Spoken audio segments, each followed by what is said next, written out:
riziko.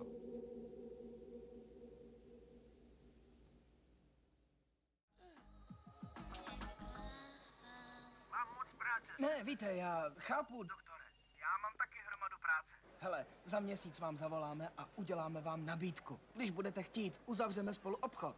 Když ne, což se doufám. Nestane. Aspoň vás inspirujeme. Proberete si to zatím s kamarádama. Ty snímky jsou k ničemu. Jdeme jako přátelé. To je férová nabídka. Cože? Doktore, chcete... Chcete vydělat $1 milion. Kdože to volá? Řekněte mi, jste přece doktor. Znáte lék jménem Fenodryl. Vyrábí ho společnost MSC jako novinku. Ne. Poslouchejte mě, ano? Hele, teď ho zrovna schvaluje ministerstvo zdravotnictví. Říká se, že ho mají schválit do 3 měsíců. Možná to bude zítra, to nikdo neví. Ale to už teď trochu předbíhám. Máte stejně moc práce. Pošlu vám teda aspoň... Brožuru, kterou jste chtěl a ozveme se Ne, vám dost, žádnou brožuru. Promluvíme si hned. Cože je to za lék? Vydržíte mi chvilku na drátě? Přepojím vás Na mého kolegu. Ví o těch akcích daleko víc než já. Ano, počkejte chvilku. Ano, díky.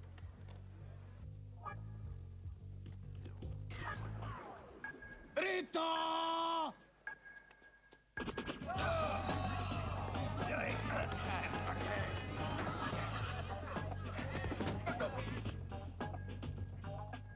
No tě, Jmenuje se Jacobs a je to doktor. Podle toho, co říká, to vypadá, to že... mi stačí.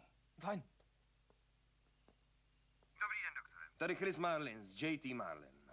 Marlin? Ano, to je můj otec. Jo, a moje matka. Kolega mi říkal, že máte zájem o jisté akcie. Zavolám jí později.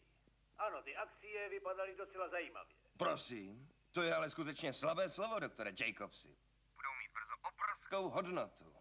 Musím to s někým zkonzultovat. Jistě, doktore. Jestli ale chcete přijít o příležitost a sledovat své kolegy, jak bohatnou na klinických testech, tak... Nic nekupujte a zavězte. Počkejte, to jsem neřekl. Chci si o tom ještě promluvit. Doktore, na to já nemám čas. Ty akcie letí nahoru. Všichni Tady šílí, poslouchejte, otevřu vám dveře od kanceláře. Jo. Jdi do toho. Jdi potom! Slyšel jste? Takhle to tu vypadá. Já musím obvolat ještě tisíce jiných doktorů, takže mě jistě pochopíte. Ano, teď ale nemám čas se vybavovat. Sorry.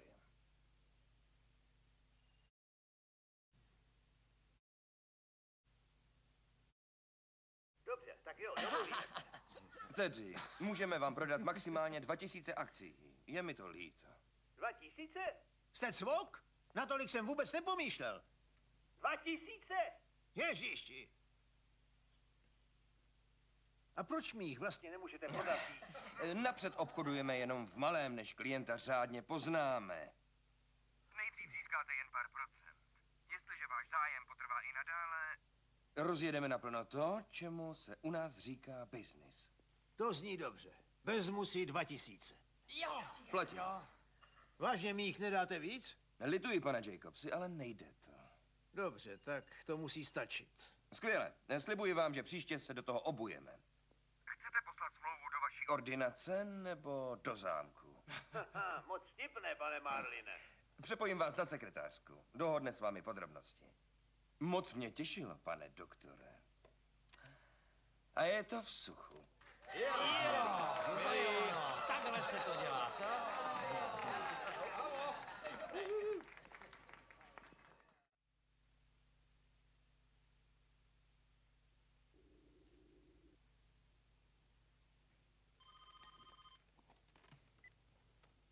Halo, Dobrý den, pane Daviši. Tady je Ron z listu Daily News. Jak se máte? jsem Davis a nemám zájem. Tak se nezlobte, nashledanou. Tak moment. A to je všechno. To má být jako prodej. No já... Každou sobotu mi volá nějaká nula. Chcete mi asi něco prodat, tak se aspoň trochu snažte. Dobře, No, tak znova. fajn. Ahoj, tady je Ron z Daily News. Jaké máte dnes ráno, pane? Z prdele, co chceš? Ne, co chci já, pane. Co chcete vy? Rone? To už je lepší, tak co prodáváš? Nabízím vám předplatné listu Daily News za výhodnou sníženou cenu. Voláme lidem, kteří náš list prozatím neodebírají. Takže to znamená, že ten, kdo už ho odebírá, musí klopit o hodně víc? Jo, zřejmě ano. No, mně je to jedno. A řekni mi, proč mám brát zrovna vaše noviny? Proč ne třeba Timesy nebo Voice, co?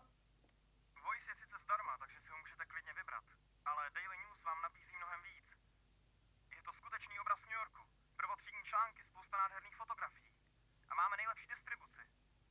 Co vy na to? Co já na to, Rone? Že jsem mluvil s obchodníkem. Fakt dobrá práce.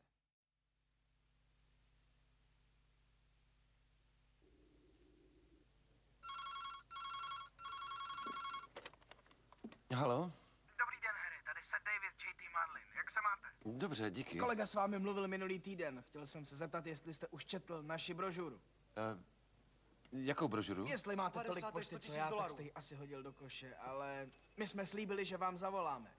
Víte, nabízím vám velice zajímavou příležitost. K okamžitému investování. Jenomže já akcie moc nekupuju. Jste ženatý nebo šťastný? Já jsem ženatý už 10 let. No jo, to je fajn, já skoro 6 let. Hele, kupoval jste už někdy akcie? Já sám zatím ne, ale kamarádi z New Yorku mi jich dali pár jako svatební dar. Poslouchejte, na našem trhu za chvíli vybuchne bomba. Farmaceuti z Ferrotechu vyvinuli Paratin, lék, který se teď Právě schvaluje. K čemu je? Správná otázka. To je na tom právě to nejlepší, víte? pomáhá nedonošeným dětem ve vývinu. To je užitečné. To je. Řekněte, o kolik stouply vaše akcie? Za dobu, co je máte. A moc tedy ne. Ale ty naše stoupají pořád. No jo, až do nebe. Můžete si to nejdřív ověřit. Na menší investici. Víte, já si to nemůžu dovolit. My kupujeme se ženou tenhle měsíc dům a šetříme teď každý dolar. Hele, Harry, nemusíte toho nakoupit moc. Chci jenom, abyste si hezky v klidu ověřil, jaký z toho může být zisk. Co byste tomu řekl, kdybych vám nabídnul třeba takových... 30 až 40%. Bude vás to potom zajímat, ne? Jo, Tím jsem si jistý, doporučíte mě i kamarádům. Že jo? Takže Kupte si, na zkoušku jenom 100 akcí. To je naše firemní minimum. když získáte 3 až 4%, tak z toho skutečně nijak nezbohatnete. A když se nepohnou, tak vás to Nezničí. to je fakt. Víte, Harry, Já bych vám mohl skutečně s klidným srdcem prodat i víc, než jenom těch 100 akcí. jenomže chci začít jen v malém, abyste si mě mohl vyzkoušet.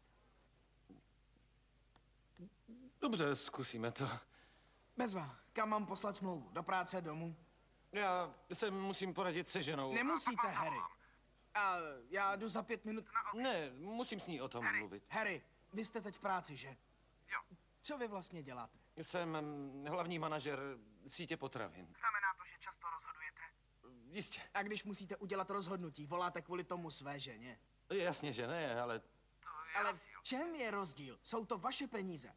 Investujte je. Nenabízím vám... Se Cox, Harry. Bude jen ráda, až zjistí, jak moudře jste... Investoval, děláte to pro rodinu. Dívejte se na to takhle. Volá vám snad vaše žena z každého obchodu, jak by měla použít kupon na slevu. ne. A hele, to není fér, protože... Harry, jen vám chci něco ukázat. Hele, nejedná se... o velkou částku. Představte si, jak bude ráda, až přinesete ten tučný šek. Protože jste dokázal rozpoznat dobrou příležitost. Tak jo, jdu do toho. Tak se mi líbíte. Rozhodl jste se správně, jasný? Vydržte chvilku. Je tvůj.